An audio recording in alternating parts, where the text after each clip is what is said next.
Hello students, तो आज के लेक्चर में हम लोग कार्बन आयन इंटरमीडिएट का सबसे इंपॉर्टेंट रिएक्शन पढ़ने जा रहे हैं, दैट इज़ हैलोफॉर्म रिएक्शन। इसे हम हैलोफॉर्म टेस्ट के नाम से भी जान सकते हैं, ठीक है।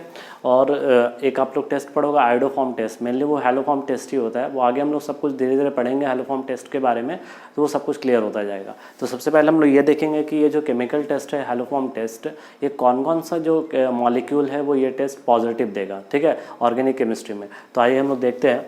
जैसे हमने यहाँ पे लिखा haloform test is given by alcohols having CH3CHOH unit, यानी कि जिन भी अल्कोहल के पास अगर आप ये यूनिट देखोगे, मान लो आपको एक अल्कोहल दे दिया गया, आपसे पूछा जा रहा है कि बताइए ये जो टेस्ट है ये पॉजिटिव होगा या नेगेटिव होगा हैलोफॉर्म के रिस्पेक्ट में। तो आपको उसमें चेक करना है क्या है कि उसमें ये जो यूनिट है ये यूनिट अवेलेबल है या नहीं है। अगर ये यूनिट होगा तो वो ये टेस्ट जो है अल्कोहल वो पॉजिटिव दे सकता है। उसी तरह से अगला हमारा है this test is given by carbonyl compound having CH3CO unit. होगा क्या यहाँ पे, तो हमने कार्बोनाइल कंपाउंड को बोल्ड में इसलिए लिखा क्योंकि बहुत सारे एसिड डेरिवेटिव भी होते हैं जिनके पास ये ग्रुप हो सकता है। जैसे कि हमने कार्बोक्सिलिक एसिड लिया CH3COH, तो जैसे मैं यहाँ पे एग्जांपल लिख रहा हूँ CH3COOH। अब यहाँ पे देख लो भाई, कार्बोक्सिलिक एसिड आपको दिया हुआ है, तो अब इस कार्बोक्सिलिक एसिड में तो CH3CO, अगर मैंने ऐसे लिख दिया कि जिस भी मॉलिक्यूल के पास ये यूनिट होगा वो ये टेस्ट पॉजिटिव देगा, तो लोग कंफ्यूज कर जाएंगे, वहाँ पर लगेगा कि ये भी टेस्ट पॉजिटिव दे देगा हैलोफॉर्म का। इसलिए यहाँ पे मैंने लिखा है कार्बोनाइल कंपाउंड, ठीक है। तो कार्बोनाइल कंपाउंड लिखा हुआ है, तो इस चीज़ को आप हमेशा याद रखोगे। आइदर एल्डिहाइड और कीटोन की बात कर रहे हैं, तो या कीटोन या एल्डिहाइड के पास अगर आपको ये यूनिट दिखेगा देन वो इस केस में जनरली ये टेस्ट पॉजिटिव देगा। मैं यहाँ पर भी जनरली केस डाल रहा हूँ क्योंकि कुछ ऐसे भी कीटोन होंगे, आगे हम लोग पढ़ेंगे, हो सकता है कि वो ये टेस्ट पॉजिटिव ना दे, ठीक है।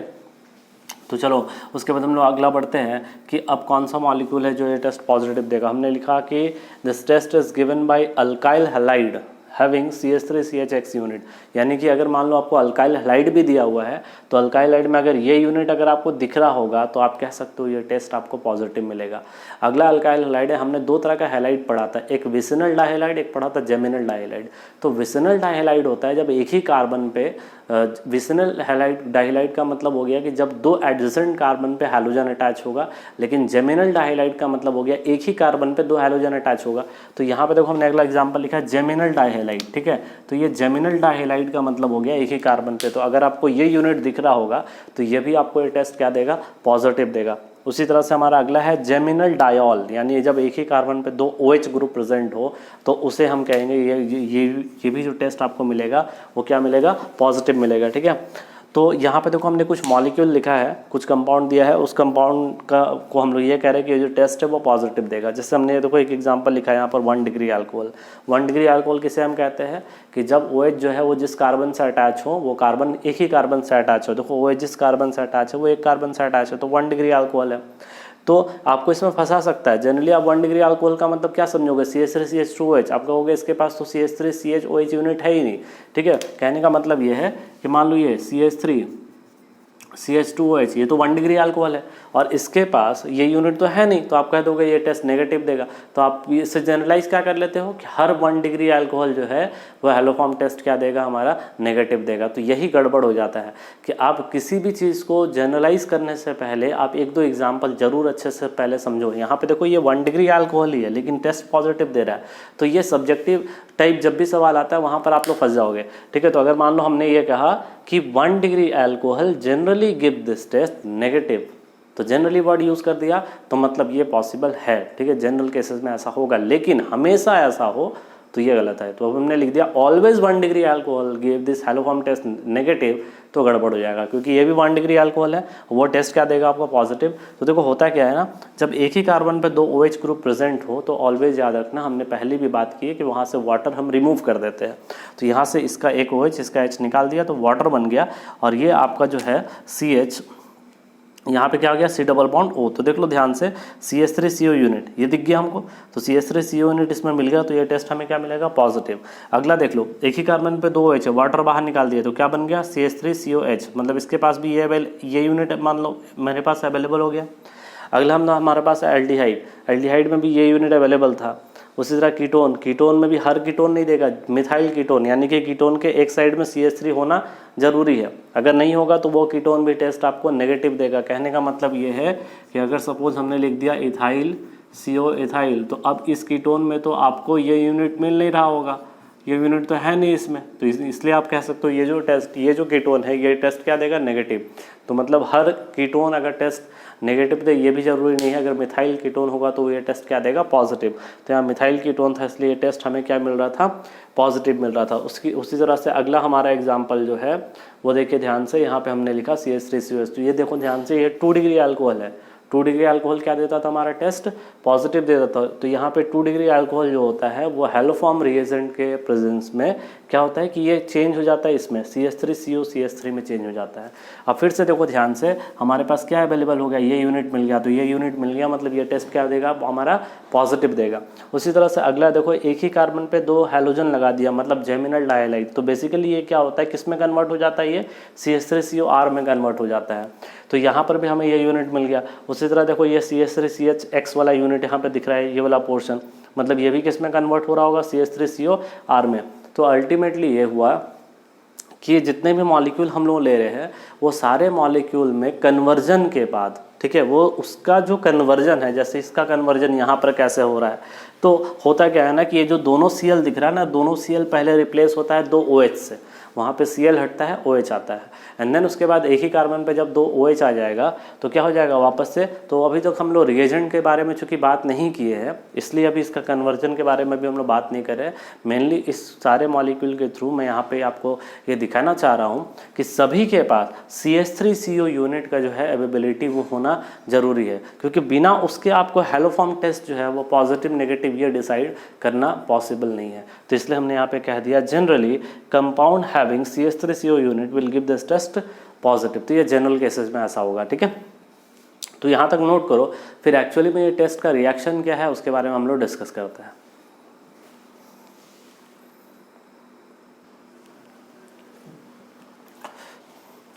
ओके, अब हम लोग बात करते हैं कि एक्चुअली में जो तुम्हारा रिएक्शन है हैलोफॉर्म का वो क्या है। देख लो यहाँ पे CH3COR है, क्योंकि हमने जितना भी लिया था मॉलिक्यूल, सारे मॉलिक्यूल में एक यूनिट कॉमन मिल रहा था, that is CH3C double bond O unit, ठीक है। ये यूनिट जो है वो कॉमन मिल रहा था सभी में। अब सारे से इस कॉमन यूनिट तक हम लोग जाएंगे, लेकिन अभी जो कॉमन यूनिट आ रहा है हम लोग उससे मेन रिएक्शन फोकस करते हैं, ठीक है। तो हमारा हो गया CH3CO यूनिट हो गया, यहाँ पे R की जगह कुछ भी होगा, एल्कली ले लिया, साथ में हैलोजन। तो एल्कली का एग्जाम्पल आप लोग को पता है, इसलिए हमने यहाँ पे जनरलाइज कर दिया, एल्कली प्लस हैलोजन। और क्या बन रहा है, CHX3 बन रहा है, साथ में RCO माइनस। RCO माइनस क्या है, कार्बोक्सिलेट आयन। अब अगर इसको हाइड्रोलिसिस करोगे यानी H प्लस के प्रेजेंस में रिएक्ट करा दो तो क्या बन जाएगा, ये कार्बोक्सिलिक एसिड बन जाएगा। तो मतलब एक तरह से कीटोन को आप ऑक्सीडाइज कर रहे हो, ठीक है। कीटोन को ऑक्सीडाइज करके किस में बदल रहे हो, कार्बोक्सिलेट आयन में बदल रहे हो। एसिडिक हाइड्रोलिसिस पे आप उसे कार्बोक्सिलिक एसिड भी बना सकते हो। अब उसके बाद ये जो CHX3 बन रहा है, इसी पे हमारा टोटल फोकस होना चाहिए, ठीक है। CHX3 को ही कॉमन नेम क्या है, हैलोफॉर्म, ठीक है। और इसी हैलोफॉर्म बनने के कारण ही इस टेस्ट को तुम्हारा क्या बोला जा रहा है, हैलोफॉर्म टेस्ट बोला जा रहा है। अब जैसे सबसे पहले हम रिएजेंट की बात करते हैं, क्योंकि इसमें रिएजेंट का बहुत सारा वेरिएशन होता है। आप लोग रिएजेंट, इसलिए हमने यहाँ पे जनरलाइज करके लिखा है एल्कली प्लस X2। बहुत सारे बुक्स में क्या होता है, आपको वहाँ पे NaOH मिल जाएगा, साथ में Cl2 मिल जाएगा, तो लोग रिएजेंट याद कर लेते हैं, हैलोफॉर्म का रिएजेंट क्या, तो NaOH और Cl2, जबकि इसके अलावा भी बहुत सारा वैरायटी में आपको पूछ सकता है उसके साथ, ठीक है। और उसका सारा वेरिएशन हम लोग देखते हैं क्या है। एल्कली का एग्जाम्पल हमने यहाँ पे लिख दिया, ये सब तो एग्जाम्पल आप लोग पढ़े होंगे, ठीक है। 7th क्लास से पढ़ते आ रहे हैं आप लोगों को एल्कली के बारे में, ठीक है। तो ये सारे एग्जाम्पल आपको पता होंगे, हाँ भाई NaOH, KOH, calcium hydroxide, barium hydroxide, ये सारे क्या हो गए आपका एल्कली हो गया। हैलोजन के बारे में भी आपको पता है, X2 अगर बोल रहे हैं तो मीन्स F2, Cl2, Br2 और I2 ले सकते हो, ठीक है। तो आपका कॉम्बिनेशन ऑफ रिएजेंट क्या हो गया, मतलब ये अगर आपको दिख रहा है ये CH3COR और इसके साथ अगर आपको ये रिएजेंट दिख गया NaOH और Cl2, मतलब क्या ये रिएक्शन जाने वाला है, हैलोफॉर्म। उसी तरह से देखो alkali halogen, alkali halogen, alkali halogen, alkali halogen, मतलब आपको सिंपल कॉम्बिनेशन लेना है एल्कली प्लस हैलोजन का। वो कॉम्बिनेशन कुछ भी हो सकता है, तो वो कॉम्बिनेशन देख रहे हो ना। अगर मान लो आपने ये याद कर लिया, लेकिन आपके एग्जाम में पूछ दिया ये रिएजेंट, अब आपको पता ही नहीं रिएजेंट क्या है, इसलिए आप उसको जनरलाइज कर लो एल्कली प्लस हैलोजन, ठीक है। अब आगे बढ़ते हैं, तो यहाँ पे NaOH प्लस Cl2 जो है, अब देखो रिएक्शन जो होता है एक्चुअल में क्या होता है, NaOH प्लस Cl2 का रिएक्शन होके क्या बनता है, NaOCl। उसी तरह कैल्शियम हाइड्रोक्साइड प्लस Cl2 क्या बनाता है, CaOCl। KOH प्लस Br2 क्या बनाता है, KOBr। तो उसी तरह से NaOH प्लस I2 क्या बनाता है, NaOH। तो यहाँ पे हमने सबका रिएक्शन लिख दिया है, ठीक है। अब समझो ध्यान से, अब आपको ये सब रिएजेंट दे देगा, मतलब ये कि आपको हैलो फॉर्म में क्या लिखा रहेगा, NaOCl। अब NaOCl क्या होता है, तो NaOCl किसका प्रोडक्ट है, NaOH और Cl2, और NaOH Cl2 क्या है, एल्कली और हैलोजन। इसी का तो कॉम्बिनेशन तुम्हारा किसके लिए यूज़ करते हैं, हैलो फॉर्म रिएक्शन के लिए यूज़ करते हैं। मतलब क्लियर है ना कि उसका प्रोडक्ट के फॉर्म में भी आपको दे सकता है। तो देखो हमने जहाँ पे ब्लू डॉटेड इंक से मार्क करके रखा हुआ है ना इसको बॉक्स में, ये आपका रिएजेंट यूज़ कर सकते हैं हम लोग इन हैलो फॉर्म रिएक्शन। तो देखो ये सारा कॉम्बिनेशन यूज़ कर दिया और देखो ये सारा कॉम्बिनेशन यूज़ कर दिया, ठीक है। तो ये सारा जो है ना ये प्रोडक्ट है कि ये प्रोडक्ट का कॉम्बिनेशन आप लोग आराम से चेक कर सकते हो। ये किसका कॉम्बिनेशन होगा, कैल्शियम हाइड्रोक्साइड और साथ में Cl2। ये किसका कॉम्बिनेशन होगा, कैल्शियम हाइड्रोक्साइड और Br2। ये किसका कॉम्बिनेशन होगा, NaOH और Br2। इस तरह से डिफरेंट कॉम्बिनेशन के प्रोडक्ट को आप यूज़ कर सकते हो in form of hello form reagent. तो सबसे पहले आपको रिएजेंट समझना था कि रिएजेंट हमने क्या लिया। तो रिएजेंट हम दो तरीके से ले सकते हैं, एक और तरीका भी मैं बताऊंगा, ठीक है। तो दो तरीका, पहला आपने मेनली क्या सीखा, सबसे पहला एल्कली प्लस हैलोजन। एल्कली का एग्जांपल आपको पता है, हैलोजन का एग्जांपल आपको पता है। दूसरा तरीका क्या हुआ, एल्कली प्लस हैलोजन रिएक्ट करके जो प्रोडक्ट बना रहे हैं उस प्रोडक्ट को भी यूज़ कर सकता है in form of hello form reagent, ठीक है। तो ये दो वे हो गया। तीसरा तरीका क्या हम यहाँ पे कर सकते हैं इसको, एल्कली में मेनली है क्या, तो एल्कली में मेनली तुम्हारा क्या है, OH माइनस। तो हो सकता है OH माइनस के साथ आपको क्या लिखा रहा है, X2। हालांकि ऐसे बहुत कम रिएजेंट यूज़ करता है, लेकिन फिर भी ये भी एक कॉम्बिनेशन हो सकता है, ठीक है। तो इसलिए इस कॉम्बिनेशन के लिए भी आप लोग तैयार रहे, क्योंकि ऑर्गेनिक केमिस्ट्री में होता क्या है कि एक ही रिएजेंट को बहुत तरीके से रिप्रेजेंट किया जाता है। सपोज अगर आपको बेस कहीं पर मान लो कि बेस का रिक्वायरमेंट है, सपोज एलिमिनेशन रिएक्शन में, और वहाँ पे बेस की जगह आपको लिख दिया बेरियम ऑक्साइड। अब आपको चाहिए था बेस, लेकिन बेरियम ऑक्साइड लिख रहा, तो बेरियम ऑक्साइड का नेचर क्या होता है, बेसिक ऑक्साइड। तो यानी कि वो क्या है, एक तरह से बेस की तरह बिहेव कर रहा है। तो यानी आपको बेस सपोज अमोनिया चाहिए था, लेकिन वहाँ लिख रहा है क्या, बेरियम ऑक्साइड। मतलब है एक ही चीज़, लेकिन उसी को अलग अलग तरीके से हम यूज़ वहाँ पे कर सकते हैं। अब देख आगे बढ़ते हैं हम लोग। Due to formation of haloform this test is known as haloform test, ये तो हमने कह दिया। अब देखो सपोज मान लो अगर X के जगह हमने फ्लोरीन लिया, यानी कि X2 की जगह क्या ले लिया, फ्लोरीन, तो यहाँ क्या बनेगा, CHF3। तो वही हमने यहाँ पे देखो लिखा, if X is fluorine then haloform is CHF3 and known as fluoroform, ठीक है। अब देखो CHF3 जो है ये आपका लिक्विड में मिलेगा। अब इसका रीज़न क्या है, क्योंकि फ्लोरीन जो है वो क्या है, फ्लोरीन का कार्बन के साथ आयोनिक कैरेक्टर काफ़ी ज़्यादा होगा। आयोनिक कैरेक्टर होने के कारण इसमें कोवेलेंट कैरेक्टर काफ़ी कम होता है, इसलिए इसमें इसका जो बोल सकते हैं कि जो नेचर होता है रूम टेम्परेचर पे वो तुम्हारा लिक्विड होता है, उसका कलर तुम्हारा बेसिकली कलरलेस हम लोग कहते हैं। तो कलरलेस लिक्विड के फॉर्म में ये रूम टेम्परेचर पर आपको मिलेगा।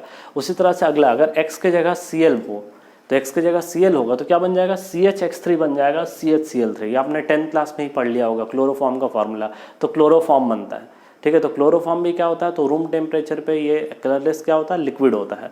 उसी तरह से इफ X इज Br तो क्या बन जाएगा, CHBr3। देखो CHX3 क्या होगा, CHBr3, इसको क्या बोलेंगे, ब्रोमोफॉर्म, ठीक है। तो ब्रोमोफॉर्म बन गया, यानी कि पेल येलो लिक्विड। ये भी आपका लिक्विड मिलेगा रूम टेम्परेचर पे, पेल येलो कलर का। उसी तरह से देख लो ध्यान से, पहले कलरलेस लिक्विड था, फिर उसमें कुछ कलर तुम्हारा आया, यानी कि कलर का इंटेंसिटी बढ़ रहा है। जब भी कलर का इंटेंसिटी बढ़ रहा होगा मतलब वहाँ पर पक्का जो है वो आप कह सकते हो कि कोवेलेंट कैरेक्टर जो है वो बढ़ता जा रहा है, क्योंकि आयन का साइज बढ़ रहा है। F माइनस है, फिर Cl माइनस है, फिर Br माइनस है, I माइनस है। तो अगर आयन का साइज बढ़ेगा तो पोलराइजेशन बढ़ेगा, पोलराइजेशन बढ़ेगा तो कोवेलेंट कैरेक्टर बढ़ेगा, कोवेलेंट कैरेक्टर अगर बढ़ेगा तो वहाँ पर आपका जो कलर का इंटेंसिटी है वो बढ़ता है, जिसके कारण आपका वो कलर का प्रॉपर्टी होता है वो शो करने लगता है कंपाउंड। तो यहाँ पर वही हो रहा है। सबसे पहले CHF3 हमने देखा colourless liquid, CHCl3 colourless liquid, CHBr3 वहाँ पर आपका पेल येलो लिक्विड आ गया, ठीक है। एंड देन उसके बाद जब आयोडीन आप लेते हो X की जगह तो CHI3 क्या बनता है, येलो प्रेसिपिटेट बनता है। इसलिए अब चूंकि येलो प्रेसिपिटेट बन रहा है तो येलो प्रेसिपिटेट बनने के कारण हम लोग सबसे ज़्यादा जो है वो आयोडीन के साथ यूज़ करते हैं, क्योंकि जब प्रेसिपिटेट बन गया वो भी येलो कलर का तो सेपरेट हो गया। तो सेपरेट हो गया तो आप आराम से डिस्टिंग्विश कर सकते हो किसको, हैलो फॉर्म को, यानी आयोडो फॉर्म को। इसलिए बहुत बार हैलो फॉर्म टेस्ट नहीं यूज़ करके आप बार बार इस चीज़ को देखोगे आयोडो फॉर्म टेस्ट यूज़ हो रहा है। तो उसका रीज़न ये है क्योंकि CHI3 जो है वो येलो प्रेसिपिटेट के साथ सेपरेट हो जाएगा। सेपरेट होगा तो आप उसको आराम से केमिकल रिएक्शन में डिस्टिंग्विश कर पाओगे। जबकि आप मान लो कि CHBr3 या CHCl3 बन रहा है तो कहीं ना कहीं वो लिक्विड के फॉर्म में आ रहा है, तो वहाँ पे सेपरेट करना थोड़ा सा डिफिकल्ट होता है।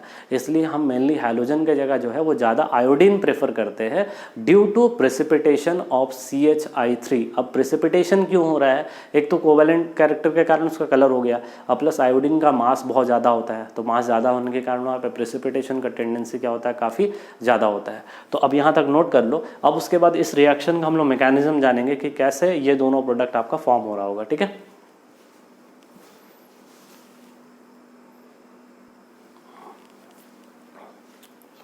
ओके अभी इस रिएक्शन का मैकेनिज्म देखो कैसे प्रोसीड करेगा मैकेनिज्म। सबसे पहला एल्कली है, हमने यहाँ पे इसको OH- कैसे ट्रीट किया जा रहा है, बेस की तरह। तो ये एसिडिक H को लेके गया, तो ये CH3 का एक H को लेके गया, यहाँ पे क्या आ गया आपका नेगेटिव चार्ज, देखो यहाँ पे नेगेटिव चार्ज आ गया। ठीक है, उसके बाद इसका जो आपका लोन पेयर है, ये लोन पेयर जाके हैलोजन पे अटैच किया, और जैसे इस पर अटैक करेगा, आपको एक पढ़ाया था हमने आयन इंड्यूस्ड डाइपोल, ये नॉन पोलर मॉलिक्यूल, लेकिन जैसे जैसे आयन उस पर जाएगा तो इस वाले पे डेल्टा पॉजिटिव, इस वाले पे डेल्टा नेगेटिव इंड्यूस करेगा। इस तरह से इसका नेगेटिव चार्ज इस X पे अटैक किया, यहाँ से इस X को बाहर निकाला तो CH2X जुड़ गया यहाँ पे और COR हो गया। ठीक है, अब ध्यान दो, ये जो OH- है, सपोज इस R के जगह CH3 होता, सपोज मान लो। ठीक है, एक एग्जाम्पल देखो यहाँ पे, देखो ध्यान से समझना इस चीज़ को कि हमने यहाँ पे लिखा CH2X, ठीक है, और यहाँ पे CO और यहाँ पे सपोज CH3 है। तो अब जैसे कि बहुत लोगों के मन में डाउट क्या होगा, OH- जो है वो इसके H को अब लेके जा सकता है। ठीक है, तो देखो ध्यान से समझना, हम क्या करते हैं, उस H को लेके जाते हैं जो ज़्यादा एसिडिक होता है। वो कैसे चेक करते हैं, जहाँ नेगेटिव चार्ज का स्टेबिलिटी ज़्यादा हो। तो सपोज मान लेते हैं यहाँ से लेके गया तो नेगेटिव इस पे आ गया, अब इस नेगेटिव पे इस X का क्या लग रहा होगा, -I लग रहा होगा। ठीक है, और यहाँ पर अगर देखोगे तो यहाँ पे अगर नेगेटिव अगर आएगा भी तो ये सिंपल रेजोनेंस में जा रहा है, तो रेजोनेंस में तो ये भी जा रहा है और X का -I भी लग रहा है, तो ज़्यादा एसिडिक तो ये हो गया ना। इसलिए जो तुम्हारा H लेकर जाएगा वो कौन सा जाएगा, जिसके साथ ऑलरेडी एक हैलोजन रिप्लेस हो चुका है। जहाँ पे हाइड्रोजन एक हैलोजन से रिप्लेस हुआ है वो H और ज़्यादा एसिडिक हो गया due to strong -I of halogen. ठीक है, इसलिए अगर कोई दूसरा CH3 प्रेजेंट होता भी है अगर R के जगह, तो भी वहाँ का H को हम लोग नहीं निकालेंगे क्योंकि उसका एसिडिक कैरेक्टर उतना ज़्यादा नहीं होता है। ठीक है, तो आप इस चीज़ को याद रखोगे। उसके बाद तो ये OH- अब यहाँ के H को लेके गया तो अब इस पर माइनस चार्ज आ गया। अब ये क्या किया, हैलोजन पे फिर से अटैक किया, जैसे फर्स्ट स्टेप में हुआ उसी तरह से फिर से सेकंड स्टेप रिपीट होगा। ये तब तक होगा जब तक कि उसका सारा H निकल ना जाए। तो यहाँ पे देखो फिर से H इस पे अटैक किया तो अब क्या बन गया, CHX2 बन जाएगा। देखो CHX2 बन गया, फिर से बेस की तरह OH यूनिट आया, यहाँ से एसिडिक H को लेके गया, माइनस चार्ज आ गया, फिर से ये हैलोजन पे अटैक किया तो क्या बन गया, CH3। तो यहाँ तक तो भाई हमने देखा एक ही स्टेप था जो 3 बार रिपीट हुआ। 3 बार रिपीट होने के बाद सारा एसिडिक H निकल गया और सारा एसिडिक H किससे रिप्लेस हो गया, हैलोजन से रिप्लेस हो गया। तो देखो हमने यहाँ पे देखा RCO CH3। अब OH- जब आएगा तो उसके पास सपोज अब वो कैसे बिहेव करेगा, न्यूक्लियोफाइल की तरह। ठीक है, तो न्यूक्लियोफाइल की तरह यहाँ पे बिहेव किया। अब देखो इसका O का माइनस ऊपर शिफ्ट हुआ, फिर जब ये वापस आया तो यहाँ से CH3 क्या हो गया, बाहर निकल गया। तो जब CH3 बाहर निकला किस फॉर्म में निकला, माइनस के फॉर्म में। अब ध्यान से देखो ये C-X3 कितना ज़्यादा हाईली स्टेबल होगा, क्योंकि नेगेटिव चार्ज है, उसे तीन क्या लगा हुआ, हैलोजन लगा हुआ। तीनों हैलोजन का माइनस स्ट्रॉन्ग, -I लगेगा वो भी स्ट्रॉन्ग, तो इसलिए इसका स्टेबिलिटी काफ़ी ज़्यादा होगा। तो यहाँ पर इसलिए जो बेस होगा वो बेस मतलब जो OH- होगा वो बेस की तरह नहीं बिहेव करके कैसे बिहेव किया, न्यूक्लियोफाइल की तरह, और CH3 को एक अच्छा लिविंग ग्रुप बना के क्या कर दिया, बाहर निकाल दिया। तो जैसे ये बाहर निकला CH3-, तो अब देखो ध्यान से ये बेस हो गया, ये एसिड हो गया, तो अपना H इसको रिलीज करके दे दिया, तो अपना H इसको दे दिया, तो ये बन गया CHX3 और यहाँ पे बन गया RCOO-। ठीक है, तो यही हमारा मेन प्रोडक्ट फॉर्म हो रहा था। अब अगर मान लो अगर आप इसका फर्दर हाइड्रोलिसिस करते हो तो यहाँ पर आपका कार्बोक्सिलिक बन सकता है। कहने का मतलब ये है कि सपोज इसमें फिर वाटर दे दिया है तो इससे तो इसको कोई मतलब नहीं है, ये रिएक्ट कर जाएगा, क्या बन जाएगा, RCOOH, ये बन सकता है। ठीक है, अब देखो यहाँ पे हमने कुछ एग्जांपल लिखा। सपोज पहला एग्जांपल CH3COPH है। ठीक है, अब यहाँ पे NaOH और Cl2 है। तो सबसे पहले इस पूरे मैकेनिज्म में हमने क्या देखा, क्यों हम लोग बोल रहे थे कि हमें इस यूनिट का रिक्वायरमेंट है, इस यूनिट का रिक्वायरमेंट क्यों है, वो इसलिए क्योंकि ये मिथाइल अगर नहीं होगा तो ये कभी भी CH3 के फॉर्म में बाहर नहीं निकलेगा, इसलिए हमें इस यूनिट का रिक्वायरमेंट होता है। ठीक है, तो इसलिए यहाँ पे जो CH3 होगा ये CH3 किस में बदल जाएगा, आपका CHX3 के फॉर्म में चेंज हो जाएगा। ठीक है, तो यहाँ पे देखो CHCl3 के फॉर्म में चेंज हो गया क्योंकि यहाँ पे क्या है, क्लोरीन है। अब PHCO के साथ क्या आ जाएगा, O- आ जाएगा। अब हमने यहाँ पे कैटायन भी जोड़ देना है। कौन सा कैटायन, जो भी अल्कली के साथ होगा वो कैटायन को जोड़ दो।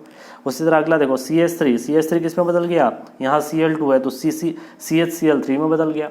और साथ ही साथ ये वाला पोर्शन क्या हो जाएगा, HCO, और यहाँ पे क्या लग जाएगा, O-।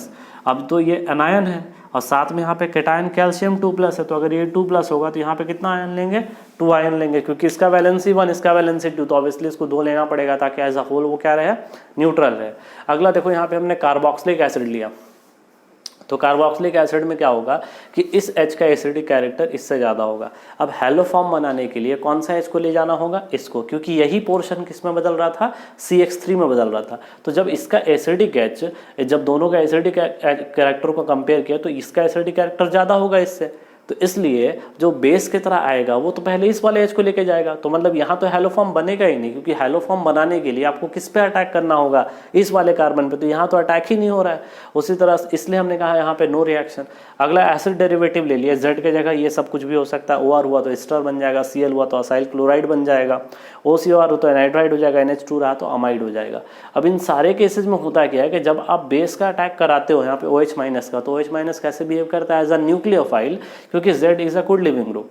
ठीक है, तो यहाँ पर जो OH- है इसका CH3 पे अटैक तुम्हारा नहीं होता है, इसका अटैक तुम्हारा किस पे होता है, इस कार्बन पे। अब ऐसा बिल्कुल नहीं कहेंगे कि 100% अटैक तुम्हारा एज अ न्यूक्लियोफाइल, हो सकता है इक्का दुक्का तुम्हारा वो कैसे बिहेव कर गया होगा बेस की तरह और यहाँ के H को लेकर जा रहा होगा, लेकिन मैक्सिमम जो OH- होगा वो बिहेव करेगा एज अ न्यूक्लियोफाइल और वो जाके अटैक करके इस Z को बाहर निकाल के क्या बना देगा ये। तो यहाँ से कोई हैलो फॉर्म बनने का चांसेस नहीं है, इसलिए हमने यहाँ पे लिखा with acid derivative no haloform reaction. तो मतलब ये एसिड डेरिवेटिव के साथ कोई रिएक्शन नहीं होता है, कार्बोक्सिलिक एसिड के साथ भी कोई रिएक्शन नहीं होता है। तो सबसे पहले ये प्रोडक्ट बनाना हम लोगों ने सीख लिया, कैसे प्रोडक्ट बनाएंगे, और भी कुछ अलग अलग तरह का सवाल है वो भी हम लोग करेंगे, पहले यहाँ तक आप लोग नोट करो।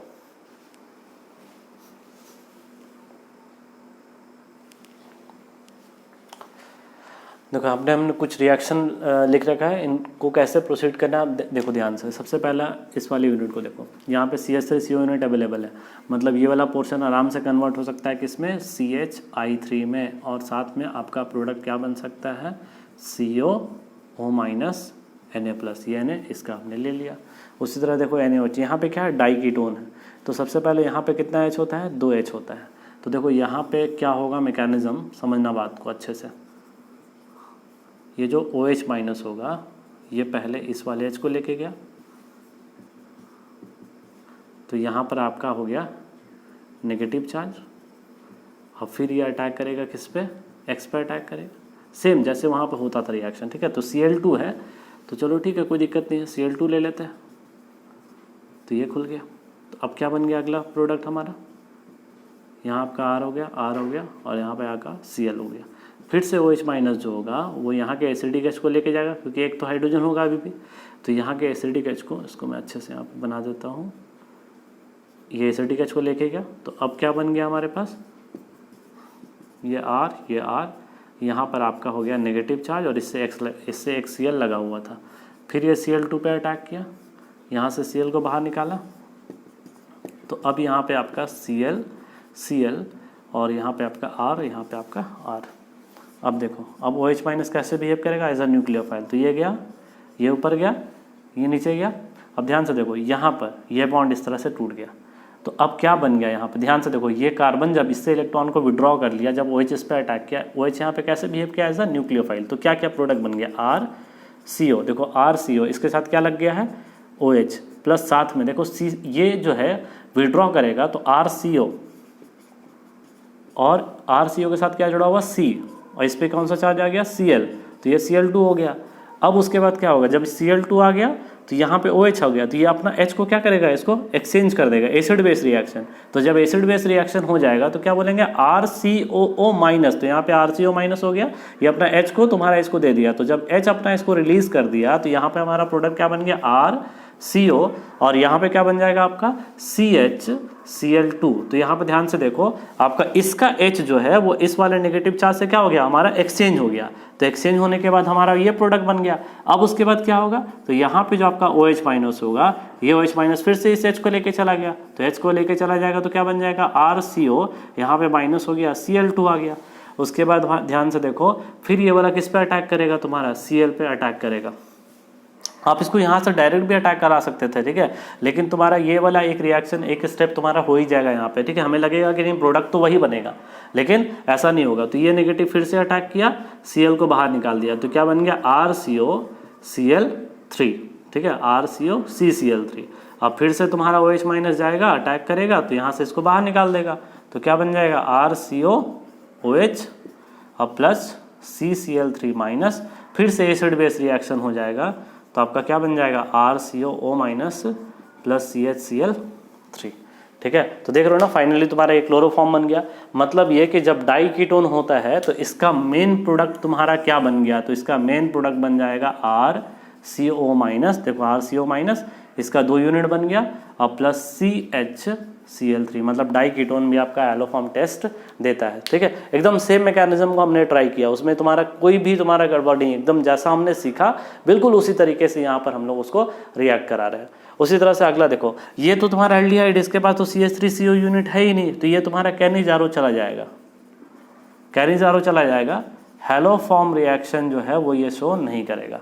अब इसकी बात करते हैं, देखो यहाँ पे CCl3 है, तो OH माइनस जो है वो यहाँ पे अटैक तो करेगा, लेकिन कैसे अटैक करेगा, एज अ न्यूक्लियोफाइल। तो न्यूक्लियोफाइल की तरह अटैक करेगा, तो CCl3 का अच्छा लिविंग ग्रुप बन के बाहर निकल गया, तो CCl3 बन के बाहर निकल गया और प्लस तुम्हारा क्या बन गया COH डबल बॉन्ड O और OH। अब ये अपना H को इसको दे दिया, तो हेलोफॉर्म तो बन गया ना। यहाँ पे हेलोफॉर्म बनने से मतलब है, ठीक है, वो किससे बन रहा है इससे हमें कोई मतलब नहीं है, ठीक है, कोई दिक्कत नहीं इसमें। अब चलते हैं हम लोग तुम्हारा यहाँ पे, देखो ध्यान से CHBr2COH है। अब देखो यहाँ पे ये OH माइनस यहाँ पे इसके H को लेके गया, तो क्या बन जाएगा C माइनस Br2COH। अब ये किस पे अटैक करेगा, Cl पे अटैक करेगा, तो यहाँ से Cl को बाहर निकाल देगा, तो CBr2 से Cl लग गया, उसके बाद COH। ध्यान से देखो ये वाला पोर्शन जो है ये बाहर निकल जाएगा as a good living group, मतलब यहाँ पर भी हेलोफॉर्म बनने का चांसेस है, ठीक है। तो मतलब ये भी हेलोफॉर्म टेस्ट पॉजिटिव देगा।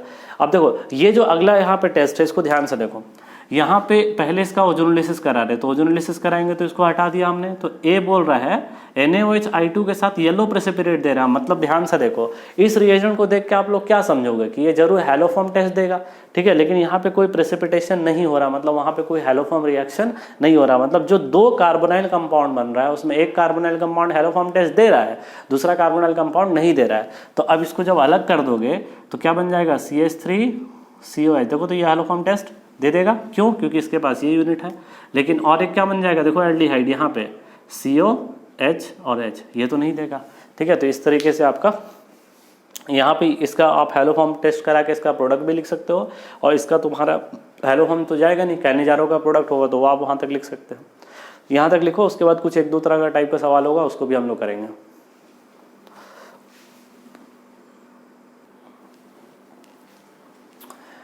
ओके, देखिए यहाँ पे कुछ रिएक्शन है, इसको हम लोग भी सॉल्व करने की कोशिश करते हैं। बिल्कुल हेलोफॉर्म का रिएक्शन है, देखते हैं कैसे। PHCOPH, ये रिएजेंट क्या हो गया, हेलोफॉर्म रिएक्शन, ये हो गया अल्फा बीटा डाइकार्बोनाइल कंपाउंड, ठीक है।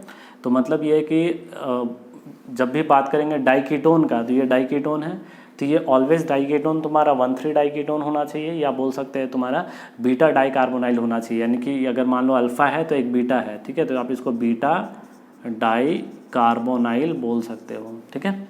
अब इसका रिएजेंट कैसे बनाते थे, इसको यहाँ से तोड़ते थे हम लोग, PHCO O माइनस में टूट जाता था ये पोर्शन, चूंकि दोनों आइडेंटिकल है तो 2 यूनिट मिलेगा। अब बीच वाला कार्बन के साथ क्या बन जाएगा, CHCl3, क्योंकि यहाँ पे क्लोरीन है। उसी तरह यहाँ देखो ये अलग अलग यूनिट है, तो क्या बन जाएगा CH3CO माइनस प्लस इसके साथ क्या बन जाएगा HCO माइनस, और साथ में इस कार्बन के साथ क्या बन जाएगा आपका CHCl3, ये बन जाएगा। तो यानी ऐसा बोल सकते हैं कि जो बीटा डाइकार्बोनाइल है ये विल गिव हेलोफॉर्म टेस्ट, क्या बोल सकते हैं, पॉजिटिव, ये हमें पॉजिटिव टेस्ट देगा, ठीक है। उसी तरह देखो यहाँ पे पहले इसका ओजोनोलिसिस करा लो, तो ओजोनोलिसिस कराओगे तो ये ओजोनोलिसिस कराने के बाद हमारा प्रोडक्ट क्या बन जाएगा, COH, मतलब कि कुछ ऐसा प्रोडक्ट बन जाएगा आपका। और ध्यान से देखो ये आपका क्या बन गया, बीटा डाइकार्बोनिल कंपाउंड बन गया। बीटा डाइकार्बोनिल कंपाउंड आराम से हैलोफॉर्म रिएक्शन दे देगा, तो उसका आप प्रोडक्ट बनाओगे। सेम इसी तरह ओजोनोलिसिस कराओ, फिर B+C बनेगा। C येलो प्रेसिपिटेट है, तो मतलब समझ में आ ही गया होगा क्या होगा वहाँ पे। उसके बाद B का फिर रिएक्शन है NaOH+CO और इलेक्ट्रोलिसिस, ये एक बार खुद से ट्राई करके देखोगे। अब देखो ध्यान से कैसे ये वाला जो यूनिट है ये आपका हैलोफॉर्म टेस्ट देता है।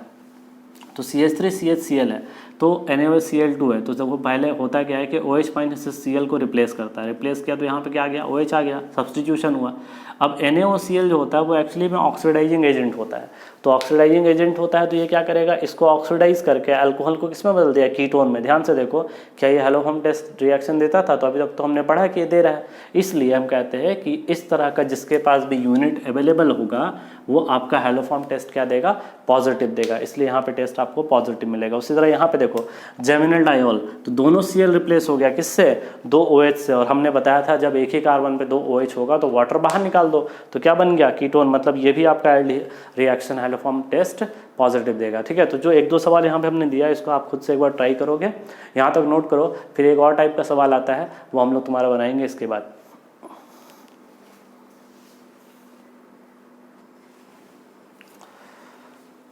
ओके, अगला टाइप का रिएक्शन है, और ये रिएक्शन है कि इसमें आपको मॉलिक्यूल दिया रहेगा, उसको आपको डिस्टिंग्विश करना है कि क्या ये हैलोफॉर्म टेस्ट पॉजिटिव देगा या नहीं देगा, ठीक है। देखो हमारा पहला है मॉलिक्यूल ये, इस मॉलिक्यूल में एल्डिहाइड तो है लेकिन इसमें तुम्हारा CH3CO यूनिट अवेलेबल नहीं है, इसलिए ये टेस्ट नहीं देगा। देखो यहाँ पर ये यूनिट अवेलेबल है, मतलब ये टेस्ट पॉजिटिव दे देगा। देखो यहाँ पे 2 डिग्री अल्कोहल है, ये यूनिट इसके पास अवेलेबल है, मतलब ये टेस्ट पॉजिटिव देगा। उसी तरह यहाँ पर भी ये यूनिट अवेलेबल है, टेस्ट पॉजिटिव मिलेगा। यहाँ पर ये यूनिट CH3CO यूनिट नहीं है, टेस्ट नेगेटिव मिलेगा। यहाँ पर देखो ध्यान से ये टेस्ट, ये यूनिट मिल जा रहा है, मतलब ये टेस्ट पॉजिटिव मिलेगा। यहाँ पे कोई यूनिट नहीं है, ना ही COCH3, अल्कोहल तो है लेकिन तुम्हारा ये टेस्ट पॉजिटिव नहीं देगा। फिनॉल नहीं देगा टेस्ट पॉजिटिव। इस पे देखो ध्यान से CH3CO यूनिट यहाँ पे अवेलेबल है, टेस्ट पॉजिटिव मिलेगा। यहाँ पे कोई यूनिट अवेलेबल नहीं है CH3CO वाला, टेस्ट नेगेटिव मिलेगा। देखो ये एसिड डेरिवेटिव है, टेस्ट नेगेटिव, एसिड डेरिवेटिव है, टेस्ट नेगेटिव। उसी तरह ये बीटा डाइकार्बोनाइल कंपाउंड, ये टेस्ट पॉजिटिव। बीटा डाइकार्बोनाइल है, ये टेस्ट पॉजिटिव। यहाँ पे देखो CHX2 है, तो हमने कहा था ना कि OH जो है वो यहाँ से, मतलब जो इंटरमीडिएट जो बन रहा था उस इंटरमीडिएट को उठाया हुआ। आप समझ में आ रही है बात, क्यों मैकेनिज्म इंपॉर्टेंट है। उस मैकेनिज्म में ये भी एक इंटरमीडिएट बन रहा था, यानी ये टेस्ट क्या देगा आपका, पॉजिटिव। देखो ये भी एक इंटरमीडिएट बना था, ये टेस्ट पॉजिटिव। उसी तरह से यहाँ पे देखो ये यूनिट अवेलेबल है, मतलब ये टेस्ट पॉजिटिव। यहाँ पर कोई यूनिट अवेलेबल उस तरह का नहीं है जो हैलोफॉर्म टेस्ट दे, नेगेटिव। उसी तरह यहाँ पे देखो ध्यान से ये यूनिट अवेलेबल है, मतलब टेस्ट पॉजिटिव। इसमें देखो ध्यान से ये वाला पोर्शन टेस्ट पॉजिटिव, ठीक है। यहाँ पे टेस्ट नेगेटिव। देखो ध्यान से ये भी बीटा डाइकीटोन है। बहुत लोग क्लेम करेंगे कि ये क्यों नहीं देगा, जब इसका मैकेनिज्म से आप बनाओगे तो ये तो इसी के साथ अटैच है, ये तो तुम्हारा इसी रिंग के साथ अटैच मिलेगा। तो यहाँ तो ये दोनों तुम्हारा सेपरेट हो जाता था ना, इसके अबाउट क्या हो जाता था, ये अलग अलग हो जा रहा था, लेकिन यहाँ पे ये दोनों यूनिट क्या रहेगा, साथ में रहेगा। तो जो ये कार्बन जो है वो जो अलग हो जा रहा था वो कार्बन यहाँ पे अलग नहीं हो पाएगा, ठीक है। इसलिए हम ये टेस्ट बोल रहे हैं, यहाँ पे आपको नेगेटिव मिलेगा। सेम उसी तरह से मान लो कि जब हम बात करते हैं इसकी, तो यानी कि ये भी तुम्हारा टेस्ट क्या दे देगा, तुम्हारा नेगेटिव दे देगा। यहाँ पे ये टेस्ट क्या मिल जाएगा आपको, सॉरी यहाँ पे एडजेसेंट पोजीशन पे लगा हुआ है तो तुम्हारा ये टेस्ट क्या मिल जाएगा, तुम्हारा नेगेटिव। यहाँ भी एडजेसेंट पे है तुम्हारा, तो क्या मिल जाएगा, ये नेगेटिव। उसी तरह से मान लो कि अच्छा यहाँ एक मिनट, इसमें दोनों में देखो डिफरेंस क्या है, अच्छे से समझो आप बात को। यहाँ पर अगर ये पोर्शन अलग होता है, ठीक है, तो ये पोर्शन अलग होता है, तो साथ में यहाँ पे एल्डिहाइड है, तो ये टेस्ट नेगेटिव दे रहा है। लेकिन देखो ध्यान से ये वाला पोर्शन CH3CO यूनिट, इसके कारण यहाँ पे टेस्ट क्या मिल जाएगा, ये पॉजिटिव मिल जाएगा, ठीक है। इसी तरह से यहाँ पे टेस्ट नेगेटिव, असाइल क्लोराइड है, यहाँ पे एस्टर है, नेगेटिव। यहाँ पे एसिड एनाइड्राइड है, नेगेटिव। देखो ध्यान से यहाँ पे CH3CHOH यूनिट मिलेगा, मतलब ये टेस्ट पॉजिटिव। उसी तरह से यहाँ पे देखो जेमिनल डाइहैलाइड है, तो ये भी टेस्ट क्या हो जाएगा, पॉजिटिव। ये तो हैलोफॉर्म ऑलरेडी बना हुआ है, तो टेस्ट तुम्हारा नेगेटिव होगा, ठीक है। तो यहाँ तक तो इस तरह का तुम्हारा ये दूसरा टाइप का सवाल तुम्हारा पूछता है। तो हेलोफॉर्म रिएक्शन में हमने देखा कि कितना कुछ यहाँ पे सीखने को मिला। तो ये कार्बन आयन का हमारा लास्ट रिएक्शन है। उसके बाद अगले लेक्चर से हम लोग नया इंटरमीडिएट दैट इज कार्बीन, उसके इंट्रोडक्शन से लेकर सारा उसके रिएक्शन तक हम लोग डिस्कस करेंगे लेक्चर वाइज। इस लेक्चर के लिए इतना ही। Okay, thank you.